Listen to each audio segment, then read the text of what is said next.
Hey guys! I played the closed beta test 1 for Elyon in the West, and I went in with low expectations as one should for a new MMO. Just like my Bless Unleashed coverage, I decided to make a video and give it some feedback and a score, as I do believe developers can make improvements in games over time. Speaking of feedback, for those that participated in closed beta 1, do not forget to check your email and submit your feedback to Kapi. Now let's get on with the review.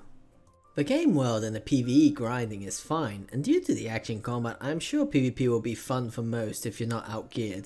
But just because it feels fine on your first couple of hours of playtime, it doesn't mean the game itself is worth investing all your time into in its current state. It's serviceable if you have nothing to play currently while waiting for another title, but it doesn't really have the "that's the game I want to sink hundreds of hours into" factor. Also, being a buy to play title, it really needs to do more to justify your initial investment, considering it also has a cash shop. Speaking of that cash shop, it hasn't been shown in the West yet, but in its original region of Korea, it's very pay to win focused, which will ruin the experience for many if it isn't toned down a little. Now the thing is, it's kinda tied up with the cash shop in Korea, so in my opinion they would have to change it in a way that your gameplay would help you with your enhancement and not just how much you invest. But aside from this, I actually enjoyed the game, I guess, but at the same time I didn't. It's really hard to explain. Personally, I just feel like if the game came out 5 years ago, it would have been the perfect Tera sequel. So let's move on to the pros. No gender lock. This is rare in an Eastern MMO. Character creator has potential for you to make something truly unique. Not as well as BDO, but similar to most recent games on the market, so overall it has a really good character creator. Dismantling gear is a plus. Seriously, I really hate trash in inventory in any MMO. This is like a blessing that you get in your inventory. You just have to click the trash button and you can get rid of your trash instantly. You can party up without feeling punished, like in Black Desert, so it's good to play with your friends. The story itself is translated well in my opinion. It's easy to understand even if the quality is not that high. As long as you read it, that is. With lower settings, the FPS drops are not bad in big PvP and PvE scenarios, so a pretty good game if you're a PvP lover and you like large scale. Most classes combat feels nice. Plenty of customization and several races as well helped. Basically the game is Tera 2.0 in my opinion. The classes feel very similar, some of them even share the same exact skill sets. There's a good variety and the Holy Trinity is present in this game, so picking a class shouldn't be hard for you. The world feels alive. There's NPCs that interact often with you in the quests and combat, so that's a plus. And finally, the hybrid combat will help attract players that enjoy tap target and action combat alike, but it's not even close to Black Desert Online or Vindictus level of combat when it comes to responsiveness, but I do feel it's more similar towards Guild Wars 2, Solo and Tera.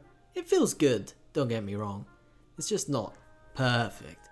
And of course there's plenty of PvP and PvE content. Now moving on to the cons.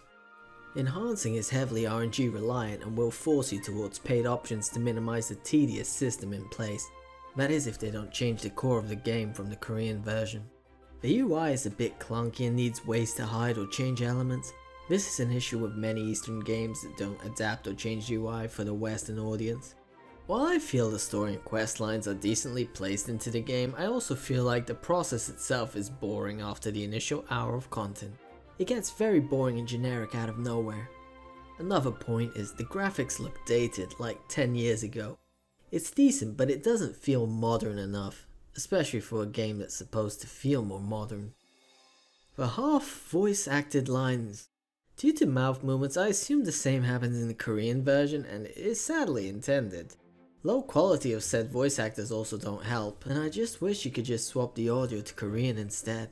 The volume difference between characters and even when it's the same voice actor is annoying. They really need to polish off the audio quality in the game. Early tutorial area and the start areas look very dated to me, like at highest preset it still feels like the game came out 10 years ago.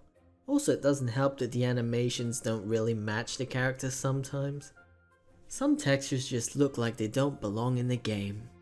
The game still needs at least a year of development or updates to fix its issues due to being a last minute conversion from Ascent Infinite Realm into a more classic Tera experience. It needs to feel more air rather than Tera in my opinion. And this is more of an initial complaint, but the lack of daily content, like 4 dungeons you can repeat that barely take any time, that's not going to help for most hardcore PvE players, but then again, honestly this game I'd recommend more towards the PvP crowd. Before I go into my ratings, there is one last thing I'd like to talk about again, as the cash shop worries. No cash shop preview yet, so hard to guess if the game will be as pay to win as in Korea or lessened in the West. It's a red flag for sure, but I will give them the benefit of the doubt until they reveal it. But as a buy to play game, I expect it to be changed compared to Korea, or else it's a rip-off for the Westerners. Like they need to change its enhancing reliance on the cash shop and push it towards gameplay instead. That's the most important point in my opinion. But hey, we're gonna have to wait and see. The ratings. For the closed beta test for Elyon, from 1 to 10, here are the ratings. For combat, 7 out of 10. Could use improvements on some classes, animations don't fully match the spells and skills. Game mechanics, 6 out of 10. It feels alright overall as a product, but it feels too much like Tera to give it higher. Graphics, 5 out of 10. Would give it higher if the game came out 6 years ago. Game UI, 4 out of 10. It needs some improvement, too much ongoing, lack of customization, I really don't like it. The audio quality of the English dub, a 3 out of 10. The poor voice quality and sound difference between characters really annoys me. Payment model, 3 out of 10. Would give it higher if they at least showed the cash shop has any meaningful changes, but they didn't show it due to the game being buy to play. It really needs to change much of the cash shop to justify being buy to play in the West. Final closed beta rating, a 5 out of 10. Now don't get me wrong, I enjoyed playing the game as much as I didn't enjoy it. I think the game is very good. The game was both exciting and boring at the same time. It's hard to explain, hence my 5 out of 10 rating, but the game reuses too much from Tera to make it feel truly fresh, and I really wish they had tried to make it more like the original plan in Ascent Infinite Realm rather than being Tera 2.0. But it does well in giving a solid MMO experience, but I feel it should have risked more in being its own identity rather than being a glorified sequel for Tera. So that's it from me guys, feel free to share your opinions in the comments if you agree or disagree. I'm open for discussing stuff if you wish to. As I mentioned, I'm willing to give the game the benefit of the doubt if they change the cash shop enough for the Western release. Until next time guys, peace.